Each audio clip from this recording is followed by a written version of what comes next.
Mahabodhi meditation centre पे हम हैं। यहाँ पर हमारे बीच में प्रोफेसर स्मिता दानी बोध जी हैं और हम कुछ इनसे जानकारी लेते हैं इस सेंटर के बारे में। यहाँ पर भी कई बार आ जा चुकी हैं और यहाँ पर कार्यक्रम में भाग ली हैं 2021-22। तो सबसे तो इस मेडिटेशन के बारे में आप बताइए मैडम।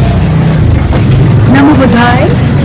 ये आज हम खड़े हैं महाबोधि मेडिटेशन सेंटर, जो कि बोध गया में सुजाता बाईपास नाम की जगह है, वहाँ पे ये स्थित है। इसी डॉक्टर संदा मुनि, जो कि म्यांमार से आए हुए बनते हैं, वो संचालित करते हैं। और यहाँ पे तकरीबन 100 बौद्ध भिक्षु, जो कि हर एक उम्र के, जिनको हम नॉविस मॉन्क्स भी कहते हैं और श्रामणेर कहते हैं, छोटी से छोटी उम्र के भिक्षु यहाँ पे अपने धर्म की शिक्षा ग्रहण करते हैं। इसको हम छोटे भिक्षुओं का एक रेजिडेंशियल स्कूल कह सकते हैं। वो यहीं पे रहते हैं, यहीं पे खाते पीते हैं। और जो ये भिक्षु हैं, ये 12 बजे के बाद भोजन नहीं करते हैं। तो आप लगाइए कि 10:30-11 बजे से अगला आधा पौना घंटा भोजन का रहता है। और सभी दोस्त एक हॉल में बैठ के, उनका एक मेस है, एक किचन है, तो वहाँ पे ये उस वक्त भोजन करते हैं।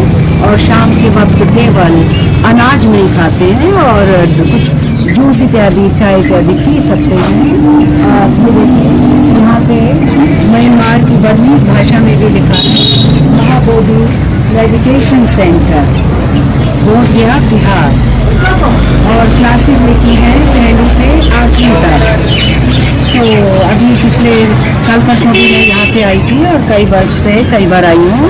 तो हमने देखा कि इतने बौद्ध भिक्षु भी यहाँ पे शिक्षा ग्रहण करते हैं।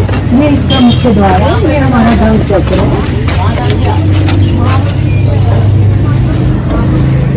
देखिए, ये जो दिखने में ही ये पुरानी कंस्ट्रक्शन रही होगी, शुरुआती यहाँ पे क्लास लगती है। इसी से क्लास, इसको मंदिर भी कह सकते हैं, विहार भी कह सकते हैं। और ये उसके बाद की संरचना है। और आप देख सकते हैं कि इसको हम बर्मी कहें, जो पुराना नाम है बर्मा और अब नाम है म्यांमार। और यहाँ पे भी कक्षा लगती है। ये हमारे श्रामणेर आ रहे हैं बर्मा से। नमो बुद्धाय। ये और श्रामणेर आ रहे हैं। आप देख सकते हैं कि ये अलग अलग उम्र के हैं, अलग अलग कक्षाओं के हैं। और यहाँ पर भी शाम को कक्षा लगती है, अलग अलग समय पे कक्षा लगती है। ये श्रामणेरों के बेंच हैं और आप व्हाइट बोर्ड देख सकते हैं, आंसर बिलो क्वेश्चन। तो ये उनको अंग्रेजी सिखाई जा रही है। Where are you from? I am from Tripura. So ऐसे सेंटेंस लिखा हुआ है। और ये भगवान बुद्ध के जीवन से संबंधित, जब भगवान गए थे घर छोड़ के 29 वर्ष की उम्र में, और कैसे वो उनकी पत्नी और बच्चा राहुल, और यहाँ पे उन्हीं के जीवन से संबंधित जो कि सारी दिखाया गया है। इसको हम बोल के ज़्यादा भी बता सकते हैं। और ये देखिए भगवान के विवाह का है। और ये जो उनका कजन था, जिससे उन्होंने अपने एक घायल, ये सारस है, इसको बचाया था, और जिसने मारा था कजन ने, वो उनको आ रहा था कि मैंने मारा है, मुझे दे दो।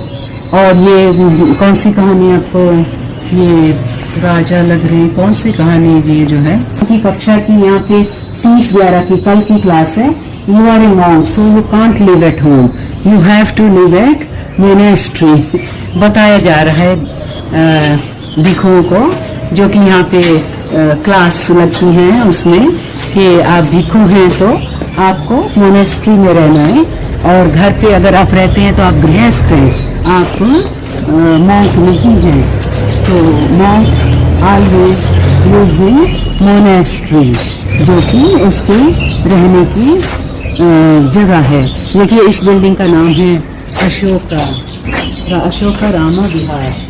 ये हमारे एक और श्रामणेर कहिए, ये यहाँ पे आ रहे हैं। और ये एक ऑफिस भी है। और ये सारी जो है आप देखिए 3 मंजिला इमारत है और बौद्ध धर्म के जो अनुयायी हैं वो यहाँ आते हैं और यहाँ रहते हैं और भिक्षु भी रहते हैं। और आगे बिल्कुल वो जो किचन है वहाँ तक आप चलेंगे तो ये सारी दीवारों पे ये कई वर्ष पहले बना था। भगवान बुद्ध के जीवन से संबंधित हर एक कहानी को, हर एक तथ्य को ऐसे यहाँ पे पेंटिंग के द्वारा बनाया गया है। तो अब बहुत साल में इनका थोड़ा सा रंग हल्का भी हो गया है। और ये देखिए ये सारा ऐसा दिखाया गया है कि कैसे कक्षा लगती है। और अब ये भारत का नक्शा बनाया गया है यहाँ पे और देखिए कितना सुंदर है।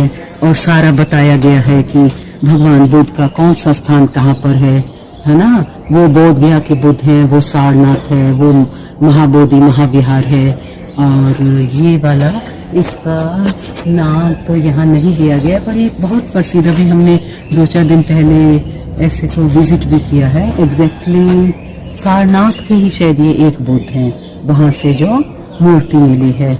और ये सारे भारत में कहाँ कहाँ पे बौद्ध धर्म का प्रचार प्रसार और ये सारा कुछ जो है इसमें नाम सहित बनाया गया है, कहाँ कहाँ पे क्या क्या है। और भगवान बुद्ध के समय में तो बांग्लादेश भी भारत का ही हिस्सा था, म्यांमार तो इधर था और पाकिस्तान भारत का हिस्सा था। अफगानिस्तान में काबुल और बहुत सारे हिस्से, अफगानिस्तान पूर्ण रूप से अगर हम कहें कि बौद्ध धर्म का ही क्षेत्र था तो ये गलत नहीं होगा, क्योंकि 7वीं शताब्दी तक अफगानिस्तान भारत का हिस्सा रहा है। और वहाँ जो बामियान का बुद्ध है और वो पूरी पहाड़ी को काट के एक बामियान का बुद्ध जो कि हम कहें कि 2200-2300 साल से खड़ा था। और उसको कुछ आतंकवादियों ने बारूद लगा के कैसे जो है बारूद लगा के उसको उन्होंने उड़ाया और वो उड़ भी नहीं रहा था। और किस प्रकार उन्होंने जैसे बिल्डिंग्स में जब बारूद लगाते हैं उस तरह से उसके पैरों में सब जगह बारूद लगा के। ये पानी की व्यवस्था है, ये सब भिक्षु आते जाते, पानी की टंकी लगी है, वाटर प्योरीफाइंग सिस्टम है, बहुत ही सुचारू रूप से संचालित मोनेस्ट्री है। अब यहाँ पे क्या लिखा हुआ है, कुबाराम विहार। और यहाँ पे जैसे कि हम जानते हैं और जब आते हैं ये एक यहाँ पे ये भी हम इसका पढ़ सकते हैं, दो वन में conquer 1,000 times, 1,000 men in battle, yet he indeed is the noblest victor who conquers himself। कि जिसने स्वयं के ऊपर विजय हासिल करी है वो वही सबसे अच्छी विजय है। ये इस वक्त हम आ गए हैं डाइनिंग हॉल में और ये आप देखेंगे ये गोल मेज लगी है और यहाँ पे भिक्षु बैठ के भोजन करते हैं। और सबसे बड़े भिक्षु सबसे आगे बैठते हैं डॉक्टर संगा मुनि जी। और ये ऐसी देश में गिनी चुनी हुई मोनेस्ट्रीज हम कह सकते हैं जहाँ पे के संपूर्ण रूप ये जो आप मोनेस्ट्री देख रहे हैं इसमें बहुत सारे कमरे हैं और ये तो इसका एक विंग है, पीछे भी दूसरा विंग भी है जिसमें कम उम्र वाले भिक्षु उधर पीछे की तरफ भी रहते हैं। तो इसमें जैसे कि आप देख सकते हैं हर एक कमरे में 4-5 बेड लगे होते हैं और रहने की व्यवस्था रहती है। हम भी यहाँ जब बौद्ध धर्म की कॉन्फ्रेंस पे आते हैं तो यहाँ पे हम स्टे करते हैं, कमरे यहाँ पे रहते हैं, सुविधा रहते हैं, भोजन है। और जो बौद्ध धर्म के अनुयायी आते हैं वो यहाँ दान भी देते हैं। और बड़ी बड़ी कॉन्फ्रेंसेस जैसे अब त्रिपिटका चैंटिंग का प्रोग्राम होने वाला है तो म्यांमार से काफ़ी हम देखेंगे कि बस फुल ऑफ टूरिस्ट आएंगे और वो ऐसी ऐसी जगहों पे स्टे करेंगी। और हमारे बाईं तरफ भी एक थाईलैंड का विहार है और हमारी दाईं तरफ भी एक थाईलैंड का विहार है। और इन सभी जगहों पर वो यहाँ म्यांमार के लोग आएंगे और वहाँ थाईलैंड के आएंगे। और ये आप देख सकते हैं कि गया में आज एक बारिश वाला दिन है, तो सर्दियों की 5% बारिश हुआ करती है भारत में। तो अभी सुबह बारिश होके हटी है और अब बादल छाए हुए हैं। और ये सब आप देखिए कि दृश्य देखिए कि ये इसको बुद्धिस्ट आर्किटेक्चर भी कहा जाता है, जो बौद्ध कंट्रीज हैं इसमें जो बनाते हैं। और वो शुरू में अजंता एलोरा के डिज़ाइन से प्रभावित हैं, क्योंकि भारत में ही भगवान बुद्ध का जन्म हुआ और वहीं से ये जो धर्म है आगे पहुंचा। वो देखिए थाईलैंड के उसकी यहाँ से दिखाई दे रहा है, ये दिन में स्टील की तरह चमकता है जब धूप होती है, स्टील के रूप में। और काफ़ी सारी चीज़ें जो हैं वो सोने के रूप में चमकती दिखाई देंगी। तो जो आर्किटेक्चर का डिज़ाइन है वो बहुत सारा भारत से प्रभावित है, और फिर इन देशों ने अपने अपने डिज़ाइन को भी उसमें समावेश किया है। लेकिन जो ओरिजिनल एक डिज़ाइन होता है, जो कि अजंता की खिड़कियों का कहिए, या सारनाथ का, या हम ये कहें सांची का जो द्वार है, सांची के द्वार का डिज़ाइन हमारे देश में और विदेश में बहुत सारे बिहारों पे वो सांची का द्वार जो है उसका डिज़ाइन बनाया जाता है। और इस प्रकार हम देखते हैं कि बौद्ध धर्म जो कि भारत से निकला और अपने आसपास के देशों में, जिसमें पूर्व के देश और पश्चिम के देश, और पश्चिम देशों की बात नहीं हो रही, तो पश्चिम दिशा की बात है। तो पाकिस्तान तो था ही भारत का हिस्सा, और अफगानिस्तान भी 7वीं शताब्दी तक था, और पश्चिम की तरफ जाते जाते अलेक्जेंड्रिया तक। और अभी भी जैसे जैसे हम रिसर्च करते हैं, और आए दिन यूरोप में भी अलग अलग देशों से बुद्ध की प्रतिमाएं प्राप्त हो रही हैं, जिससे ये पता चलता है कि बौद्ध धर्म का प्रचार प्रसार यूरोप के देशों तक भी था। और मंगोलिया इत्यादि में तो पूरे बहुत ही मुझे मिले भी हैं वहाँ के उलन बतार के भिक्खु लोग, और पूरी तरह से बौद्धिस्ट देश है।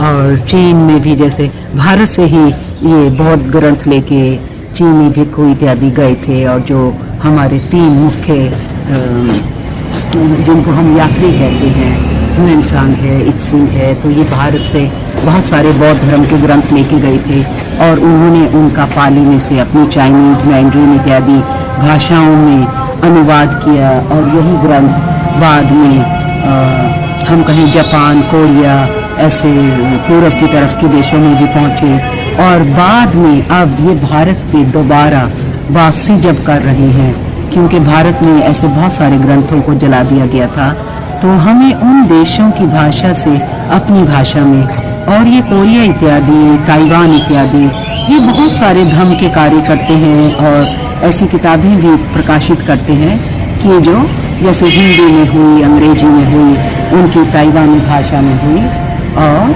वो उसको अपनी भारतीय भाषाओं में, अन्य भाषाओं में, दुनिया की प्रमुख भाषाओं में उनका अनुवाद करके संसार के सामने भगवान बुद्ध के धर्म को प्रचारित कर रहे हैं। और लोग बुद्ध धर्म के रास्ते को, मध्यम मार्ग को, मंजिम मार्ग कयल, हम जैसे पाली में बोलते हैं, जैसे उसका ब्राह्मणीकरण हो गया, हिंदीकरण हो गया, तो वो शब्द जो हैं उनका रूप बदलता रहता है। जैसे कि हम कहें सावत्थी, और अब उसको क्या कहते हैं, श्रावस्ती, वो उसका ब्राह्मणीकरण होकर श्रावस्ती हो गया, सावत्थी। और कुशीनगर वो कुशीनारा था, और तो ये बहुत सारी शताब्दियों के सफ़र के बाद वो कुशीनगर हो गया है, जो कि कुशीनारा था। तो इसी प्रकार पाली भाषा में जो ओरिजिनल कहा गया था, और बाद में जो अन्य देशों ने बौद्ध धर्म को अपनाया, और वहाँ पे उन्होंने अपनी भाषाओं में बौद्ध धर्म का प्रचार प्रसार किया और ग्रहण किया।